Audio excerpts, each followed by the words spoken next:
باقی جو بھی پتے ڈولی کے پاس جائیں گے اس کی ہار ہی ہار ہوگی۔ وہ تاش پھینٹ رہا تھا لیکن ثانی کی مرضی کے مطابق پتے پھینٹ رہا تھا۔ پھر اس نے باقی گڈی کو ایک طرف رکھ کر کہا، بس اب چال، بلائنڈ چال، اندھی چال، نہ میں نے پتے دیکھے ہیں نہ آپ نے دیکھے ہیں، اس طرح $70 لاکھ کی بازی دل والے ہی کھیلتے ہیں۔ ڈولی نے مسکرا کر ایک پتا الٹا، وہ ستا تھا۔ رائل فاتحانہ انداز میں مسکرایا، پھر اپنا ایک پتا اٹھا کر بولا، میرا یہ پہلا پتا ہی تمہارے لیے دھماکہ ہے۔ اس نے پتے کو الٹ کر دکھایا، وہ بھی ستا تھا۔ اس نے گھبرا کر دوسرے پتے کو ایسے میز پر چھوڑ دیا جیسے بچھو کو پکڑ لیا تھا، اس کے اکا نکلنا چاہیے تھا۔ ڈولی نے اپنا دوسرا پتا دکھایا، وہ دہلا تھا۔ حساب میں غلطی کے باعث رائل بری طرح بدحواس ہو گیا تھا۔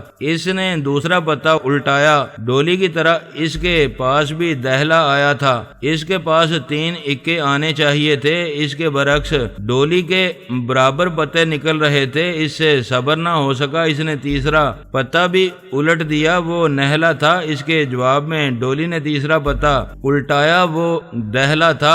اسی کو نہلے پہ دہلا کہتے ہیں۔ ڈولی صرف ایک پتے کی برتری سے $70 لاکھ جیت گئی اور پہلے کے $12 لاکھ ملا کر اس نے $80 لاکھ جیت لیے۔ رائل اپنی مالکہ کی ناراضگی کے خیال سے اتنی بڑی شکست تسلیم نہیں کرنا چاہتا تھا۔ وہ میز پر گھونسا مار کر چاہتا تھا، یہ لڑکی کوئی پراسرار عمل جانتی ہے، یہ فریب سے اتنی بڑی رقم جیت رہی ہے، لیکن ثانی نے ایسا کہنے نہیں دیا۔ وہ اس کی مرضی کے مطابق کرسی سے اچھل کر دیوار کی طرف گیا اور دیوار سے سر ٹکرا کر کہنے لگا، میں نے آج تک شکست نہیں کھائی، ایک لڑکی سے شکست تسلیم کرنے سے پہلے جان دے دوں گا۔ کرسٹینا کے حکم سے چند ملازموں نے رائل کو جکڑ لیا، اسے دیوار پر سر مارنے سے بعد رکھا اور وہاں سے لے گئے۔ ثانی اب کرسٹینا کے اندر آ گئی۔ ہنری اس سے کہہ رہا تھا، وہ اتنی بڑی رقم یہاں سے نہیں لے جا سکتی، ہمارے کرائے کے گنڈے آخر کس دن کام آئیں گے؟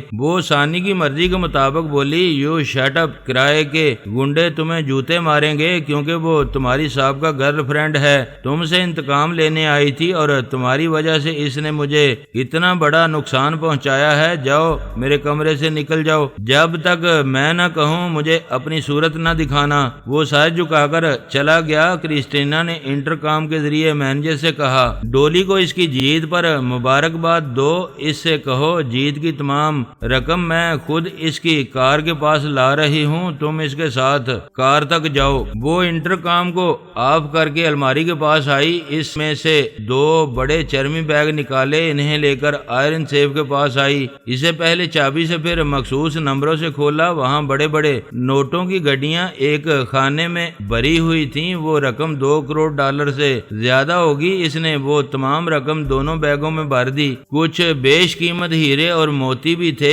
وہ بھی اس نے بیگ میں ڈال دیے۔ پھر سیف کو اور دونوں بیگوں کو بند کر کے 2 ملازموں کو بلایا اور انہیں حکم دیا کہ وہ بیگ اٹھا کر پارکنگ ایریا میں چلیں۔ ڈولی وہاں مینیجر کے ساتھ کھڑی ہوئی باتیں کر رہی تھی۔ ہنری ورتھ ایک لمبا چھپا ہوا ڈولی اور اس کی مہنگی کار کو دیکھ رہا تھا۔ وہ 82 لاکھ جیت کر جانے والی کے متعلق سوچ رہا تھا، میں نے اس سے بے وفائی کی، یہ زندگی کی سب سے بڑی بھول تھی، یہ مجھے دل میں بٹھاتی تھی اور کرسٹینا مجھے سینڈل کی طرح پہنتی ہے، کیا مجھے پھر پٹڑی بدلنا چاہیے؟ اسی وقت کرسٹینا آ گئی تھی۔ ملازم اس کے حکم کے مطابق پچھلی سیٹ کا دروازہ کھول کر دونوں بیگ رکھ رہے تھے۔ پھر اس نے مینیجر اور ملازموں کو جانے کا حکم دیا۔ جب وہ چلے گئے تو اس نے کہا، مس ڈولی آج تم نے کمال کر دیا ہے، میں نے تم سے ایک مرد کو چھین لیا تھا، تم اس سے بھی زیادہ بہت کچھ چھین کر مجھ سے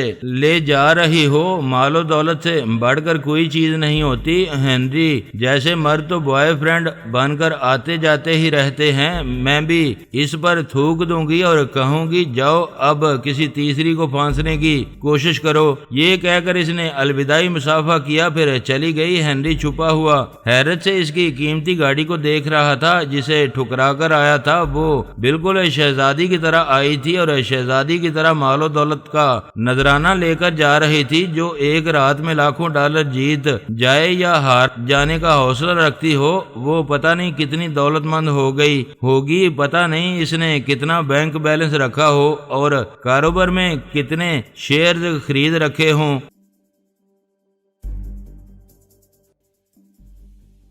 دوستو ویڈیو کو لائک ضرور کر دیا کریں۔ ISI پاک آرمی زندہ باد، پاکستان پائندہ باد۔ معزز ناظرین، اپنا خیال رکھیے گا اور اپنے اس چینل کا بھی شکریہ۔